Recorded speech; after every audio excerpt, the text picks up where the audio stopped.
The family gathered happily for a full family portrait. Behind the photographer sat a young black boy they had just adopted. Without a word to her husband, the mom invited him to join the photo. Mike was stunned, almost unable to believe it. And yet, the next moment, he quietly moved to stand beside them. In that moment, Mike felt something he had never known before, a sense of belonging. For the first time, this towering boy felt what it meant to be part of a family. And from that day on, his fate would begin to shift. Though Mike was only 16, he stood over 6.5 feet tall and weighed more than 300 pounds. One of his feet was bigger than some girls' heads, but his mind was like that of a child. His understanding, his thoughts, they were stuck at age 6. He had been on his own for as long as he could remember. His father had died early. His mother, struggling with mental illness, couldn't take care of him. So Mike grew up bouncing between relatives' homes. He was passed around like a football, never staying anywhere for long. In just a few years, he'd transferred schools 11 times. He'd been placed in 7 or 8 foster homes, but no one ever truly saw him as family. That night, he overheard yet another fight between his foster parents about him. And just like every time before, he knew what that meant. It was time to go. He made his way to the gym and found a quiet corner to hide in. After the games, fans often left behind popcorn and soda. That became Mike's dinner. He helped clean up too, picking up the trash, trying not to be seen. At night, he went to the laundromat and washed his clothes using free tap water. He didn't even have soap. This was how he lived, day by day, alone. And maybe it would have stayed that way if the Tuohy family hadn't come along.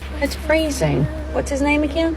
Big Mike. Mr. Tuohy rolled down the window and asked where Mike was going. He said he was headed to the gym, but Mrs. Tuohy knew something didn't add up. The gym was closed. It had been for hours. Mike had lied. The truth was, he had nowhere to go. She couldn't just drive off, so she invited him to get in. That night, Mike went home with them. When he stepped into their beautiful house, he could barely take it in. He had never seen a home like that, let alone lived in one. Because everything happened so fast, they hadn't prepared a room for him, so Mike slept on the couch. Mrs. Tuohy told him if he needed anything, he could come upstairs. But after saying that, she paused. A flicker of doubt crossed her mind. Could he be dangerous? Would he steal something? But the next morning, her fears disappeared. Mike had folded the blanket neatly. The sofa was spotless. Nothing in the house had been touched. And in that quiet moment, she realized he was a good kid. That day was Thanksgiving. Mike had nowhere else to be, so they invited him to stay for dinner. The food was incredible, piled high, endless choices. Mike didn't know how to react. He quietly took a small serving of rice. Then, when no one was looking, grabbed a piece of bread, too scared to take more. He didn't want to be seen as greedy. The whole family brought their food into the living room to watch TV. Mike, unsure of what to do, sat alone at the dinner table. Seeing this, Mrs. Tuohy turned off the TV and gathered everyone back to the table. She wanted Mike to feel like part of the family. They held hands and said a prayer. Mike peeked his eyes open, barely believing it was real. Just the night before, he had been alone in the cold. Now, he was surrounded by warmth. The next day, Mrs. Tuohy took him shopping for clothes. Mike said he didn't need anything, he had clothes. But they convinced him. He had never been to a mall before. And clothes that fit him? Those were expensive. So when he looked through the racks, he only chose the cheapest ones. From that point on, Mike slowly began settling into this new life. Young SJ, the Tuohy's son, loved having Mike around. He felt safe, and having a giant for a friend got him plenty of attention. The Tuohys gave Mike his own room. They even bought a custom bed that could fit his massive frame. Mike stared at it in disbelief. Never had one before.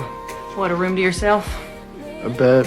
Mrs. Tuohy had to walk out of the room to keep from crying. She could only imagine the kind of childhood he'd had. And that night, she made a decision. She was going to adopt Mike, give him a real home. The paperwork went quickly, and just like that, Mike became a part of the Tuohy family. With food, safety, and love, Mike finally had the energy to focus. His grades started improving. Though he looked like a mountain, Mike moved with surprising agility. The coach noticed. He offered Mike a spot on the football team. They decided to celebrate. Little by little, even the Tuohy kids opened their hearts. But one day at the library, Mike avoided saying hi to the daughter. He had heard the whispers, the gossip. He didn't want to bring her trouble, so he sat in a quiet corner by himself. She hesitated, then walked right over and sat next to him. She didn't say anything, and Mike smiled. Football season was coming, and practice began. Mike's coach saw his size and potential. He was bigger than anyone on the team. But there was a problem. Mike didn't understand the rules, and worse, he was too gentle. He didn't want to hurt anyone. By the end of the first day, he had made no progress. If this went on, his talent would be wasted. So little SJ started training him at home. All summer, they worked together on stamina, on plays, on positioning. SJ taught him everything. With his family behind him, Mike began to improve. Back at school, practice resumed, but Mike still hesitated when it came to contact. He didn't want to knock people down. That was his weakness. Until Mrs. Tuohy stepped in. She told him, protect your team like they're your family. Protect the quarterback like he's me. The others? That's SJ. That's your sister. That's Sean. Mike didn't like to fight, but he would protect his family, and that made all the difference. He stopped holding back. He dominated the field. No one could could stop him. Soon, game day arrived. Mike's first real match. Even with all his training, he lacked experience. The team began to fall behind. Each time the other team scored, they taunted Mike. They pushed, mocked, and bullied. It was supposed to be a penalty, but the ref only gave a warning. Coach Tuohy had enough. He stormed onto the field and shouted, "Mike is part of this team. He's family, and nobody messes with family." Something changed in Mike. He realized it wasn't just the Tuohys who cared. His teammates did too. So he went back in. He remembered the tactics he practiced with SJ. He thought about the people who had believed in him. Family had once been his weakness. Now, it was his armor. With everything he had, Mike burst through the line. Like a tidal wave, he knocked down everyone in his path. The crowd went wild. Mike led the team to a huge victory. SJ burned the game footage to DVDs and sent them to coaches across the country. Soon, Mike's name was everywhere. Every major school wanted him. They flew in to see him with their own eyes. Recruitment letters poured in. Calls came non-stop. If his grades stayed strong, Mike had a real shot at going pro. But that was still the biggest hurdle, his grades. So the Tuohys hired private tutors. Mike studied every day when he wasn't training, and college scouts kept knocking at the door. His grades kept rising. Eventually, he became eligible for official recruitment. In front of reporters, Mike made his decision. He chose the University of Mississippi. It was the Tuohy family's alma mater, and Mike looked forward to starting college there. But just when everything seemed perfect, NCAA investigators showed up. They sat down with Mike. They had questions. Why had he chosen Ole Miss, a school with fewer resources, farther from home, instead of top-tier Tennessee, just down the road? Why had the Tuohys adopted him, given so much, to a stranger with no home, no past? They suspected the Tuohys had only taken Mike in to help their alma mater. Every sign seemed to point that way. Mike couldn't answer. He stormed out, confused and hurt. He didn't want to hear the Tuohys' explanation. He felt like everything had been a lie. He left the house, alone. 4 days. They couldn't reach him, until one day, Mike called. He met with Mrs. Tuohy. They sat on the curb and talked for hours. And in that moment, she revealed a secret. One that could change Mike's life forever. Want to know what happens next? Follow me, I'll be sharing the next chapter soon.